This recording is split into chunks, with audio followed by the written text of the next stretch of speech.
그 다음 그러면 새누리당 경기 광주시 노철래 의원입니다. 제가 아까 오후에 그 말씀드리다가 좀 중단됐던 건데 그 태안 기름유출 사고 책임 제한 판결하고 관련해서 전 몇 가지만 확인하는 차원에서 좀 말씀을 드려볼게요. 그 당시에 그 재판부는 태안 인근의 어민이나 이제 숙박업자 등 아까 제가 그 말씀 중에 중단된 부분이 건데 이분들이 약자이며 서민이면 틀림없죠. 우리가 통상 우리나라 그 일반적인 기준으로 좀 얘기를 할 때. 예, 그렇게 볼 수도 있다고 생각합니다. 자, 그럼 이 서민이 그 사고를 입었다고 주장하는 그 피해액이 상법이 정한 그때 판결에 보면 이렇습니다. 상법이 정한 책임 제한 금액의 한도를 초과하고 무한 책임을 져야 할 예외적인 사유에 해당하지 않는다는 이유로 책임 제한 절차 개시 결정을 하였거든요. 네. 그렇죠. 맞습니다. 자, 그럼 지금 말씀이 약자이자 서민이 이 태안 주민들 진짜 피눈물이 날 일이죠. 자, 지금 판결 난 결과론으로 보면 아까 우리 정경호는 우원식 의원님도 말씀을 했습니다마는 지금 보상도 삼성이라는 그런 거대 기업은 남물나라하고 뒷전으로 빼고 있고 국민 세금을 투입해야 되는데 이것도 지금 안 되고 있고 또 국민 세금을 투입해야 하는 것도 논리상 원인 제공을 한 자가 당연히 책임을 져야 하고 자금 그 피해 보상 금액을 출연을 해야 되는데 이런 식으로 판결을 해놓으니까 원천적으로 막아놔 버렸단 말이에요. 이거 문제가 심각한 거죠. 그러니까 지금 아까 보시는 법리 문제를 보는데 법리 해석의 문제가 이런 때 진짜 우리 법관들이 좀 심중을 기했어야 하고 여기 제가 이 자료를 쭉 찾아보니까 이런 것도 있어요. 피해 서민들이 자기네들이 좀 참여해서 그 실상을 밝히고 증언을 했으면 하는데 그거 자체도 안 받아줬다며. 어떻습니까? 그때 받아줬는데 지금 그 주민들이 항변입니까? 실제 안 받아줬습니까? 저희 절차에서는 아마 그 신문 자체를 신청하지는 않았습니다. 저희 절차가 변론을 열어서 신문 절차를 열어서도 할 수 있고 열지 않을 수도 있고 둘 중에 하나 어느 정도 선택할 수 있겠습니다. 선택의 문제인데. 예, 근데 신문 자체는 없었습니다. 저희한테는. 없었습니까? 예, 신청 자체가. 그런데 제가 그 자료를 확인하는 데서 그쪽에서는 요청을 했는데도 불구하고 3개월 이내에 부랴부랴 그냥 시간 단축해가지고 끝냈다라는 식으로 결론을 내렸다는 식으로 그런 식으로 지금 되어 있습니다.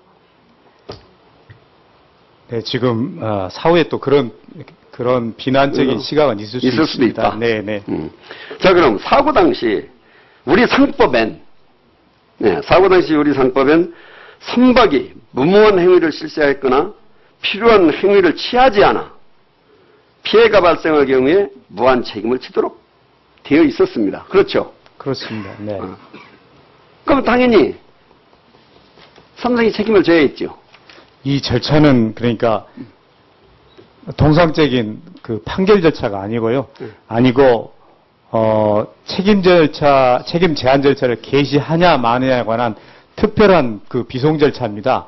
그래서 제가 누차 이야기를 했습니다마는 그러한 그 예외적인 사유가 없으면 개시 결정을 하는 것이 당연한 것으로 되어 있는 겁니다. 그러니까 지금 이제 이 사건이 엄청난 큰 피해를 일어난 사건이기 때문에 그 사후에 보면 이렇게 저희가 한 것이 삼성에는 면죄부를 주고 국가의 이제 특례 부분에서 예산상의 뒷받침을 하게 되어 있기 때문에 전가되는 그런 부정의가 일어난다 이런 결과가 됐습니다만은 원래의 법률 상법과 선박 소유 책임 제한법 자체가 그렇게 규정이 만들어져 있고 그 규정은 통일조약을 그대로 뻔따랐는데 통일조약을 뻔따라 저희를 수용을 하면서 통일조약의 요건상으로 제가 말씀드린 선박 소유자 지금 운항을 했던 사람들이 잘못한 것에 과실이나 고의 또는 뭐 여러 가지 그런 것은 뒷전으로 하고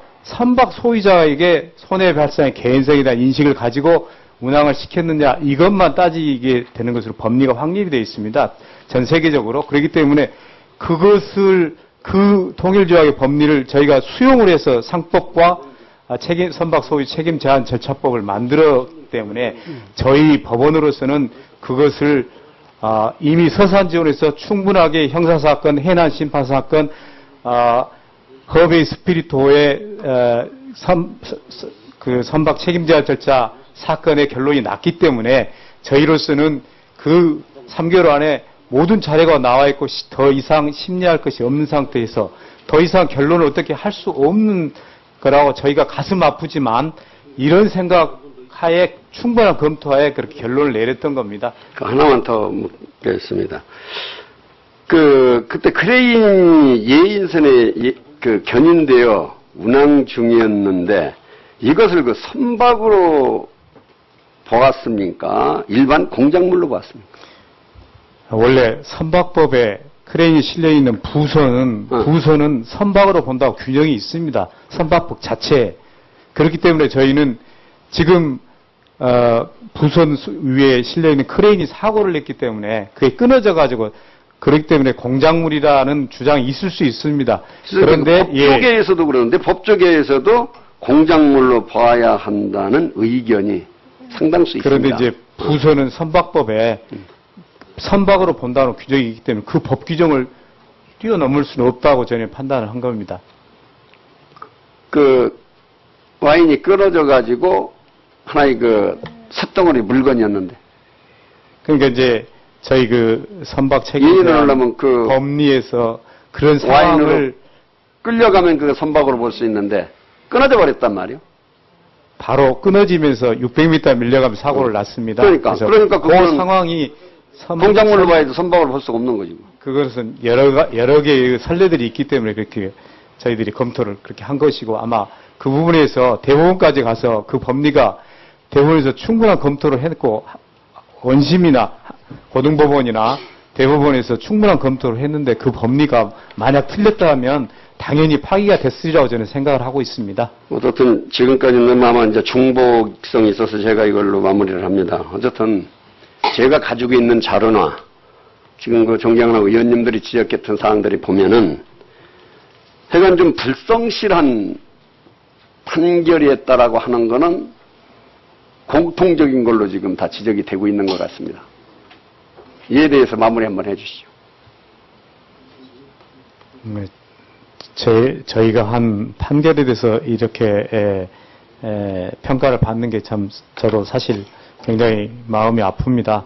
물론 그 앞서서 태안 주민들의 크나큰 피해에 대해서는 정말 큰 아픔을 저희 같이 해야 된다고 생각을 합니다.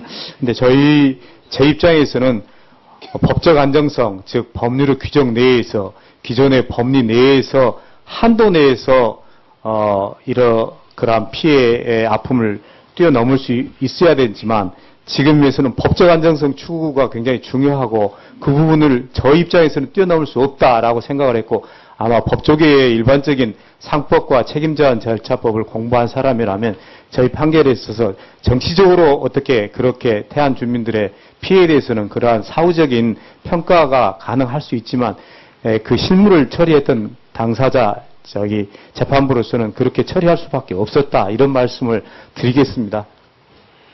예, 이상 마치겠습니다. 예.